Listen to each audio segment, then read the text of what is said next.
channel. Today's science class is about plains, lowlands, hills which are a bit higher, and mountains which can be very tall.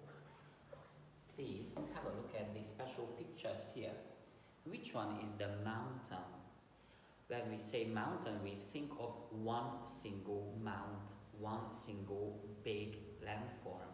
So I think I could use a pen, that would be lovely.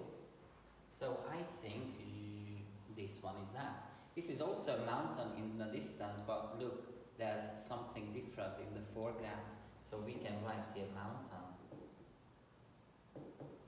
After this, we should think of lots of mountains next to each other. What do we call them? That's a mountain range. Can you see a mountain range? Lots of mountains next to each other. So this one is a mountain range. So please open the book at page 95 and write these there with me. Of course, you can always stop the video footage if you need more time. So page 95, task 1. Yeah, that's task 1. Look at these. Are these mountain ranges?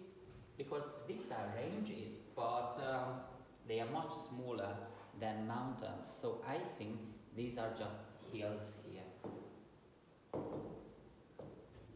Hills. Okay, and which one is a valley, a deep area formed by a river between two bigger mountains? I think this one is that. Valley, verge. Okay, now we could concentrate on the flat area. The flat areas are called lowlands or plains. I'm going to write that name here. Okay, but now we have some more pictures. I think we should find out their names if we read together, and then we could just fill the gaps. So let's see. Page 94, you can read with me. You can see lots of water on Earth's surface. You can also see land. Different shapes of land and water make the Earth interesting and beautiful. The land rises and falls. It comes in many different shapes. When land rises very high, it is called a mountain. This one. Many mountains in a row are called a mountain range. A hill is when the land rises just a little. Hills are smaller than mountains. When land falls, it is called a valley. There are big slopes here. When the land is flat, it is called a plain. Plains make good farmland. When it rains or when snow melts, water flows downhill in streams. So which one is the stream? It flows downhill, so we should go into the mountains. This one is a stream here. And streams join each other and make small rivers. Oh, which one is the small river? I think this one. So we could just write the name river, I think, here. Streams and rivers flow into ponds, lakes, and oceans. Oh, which one is the ocean and which one is the lake? We have just two more left. I think the smaller one is this one, so we could write lake here. And finally, the ocean. And we can just finish this. Ponds and lakes are water with land around them. Ponds are small, while lakes are bigger. Most ponds and lakes have fresh water. Oceans cover most of Earth. Oceans are very big and have salty water. So let's see the keywords here, okay? On page 95. Cover, downhill, geographic feature, hill, join, land, mountain range, plain, stream, surface, and valley.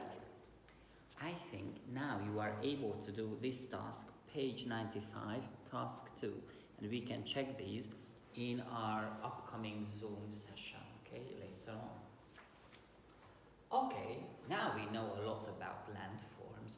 Do we have all these in Hungary or in our capital city, in Budapest?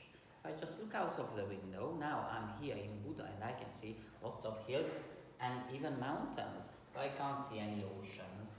but in the neighborhood there's the river Danube, not so far away from me. So let's continue with this one. Where is Hungary exactly? Hungary is in North America. No.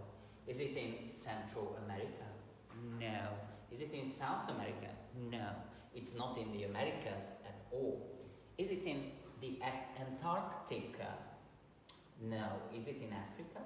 No. Is it in Asia? No. Is it in Australia? No. Hungary is in Europe. And we are in the Carpathian Basin, somewhere here. So that's where Hungary is situated. Look at our text and let's read it together. Please underline all the geographical names. Let's start. You can see lots of water on the Earth's surface. You can also see land. The different shapes of land and water make the Earth interesting and beautiful. Oh, sorry, I just started to read the wrong one, so I need the next text. I'm not sure that it's here now.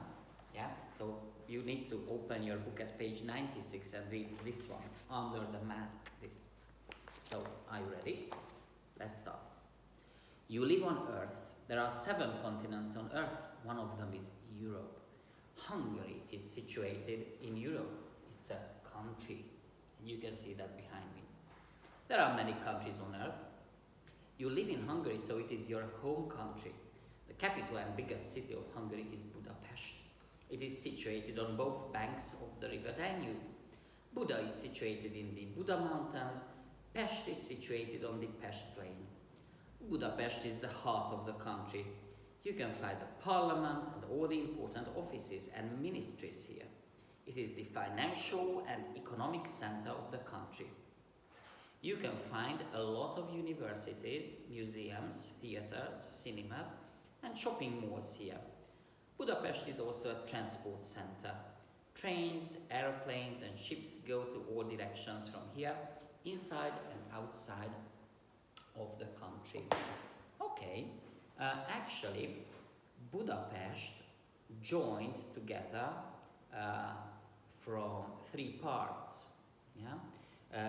It was Óbuda, Buda and Pest, which joined together in 1873. Where is Budapest? Yeah, right in the heart of Hungary. Now, let's have a look at the map of Hungary and write the names of the neighboring countries around it together. First one is in the north, Slovakia. In the northeast is the Ukraine. Then, in the east, it's Romania. Probably you were in some of these countries. In the south, it's Serbia. In the south and southwest, it's Croatia, which is Horvátország in Hungarian. Croatia. And then there's one more small country in the southwest, that's Slovenia. And there's one more country in the west, that is Austria. Probably every one of you have already visited some parts of Austria when you went skiing or when you went to Vienna. So you can do the task on page 97. You can use the video footage to help you. And of course you can just stop it and you can check these words.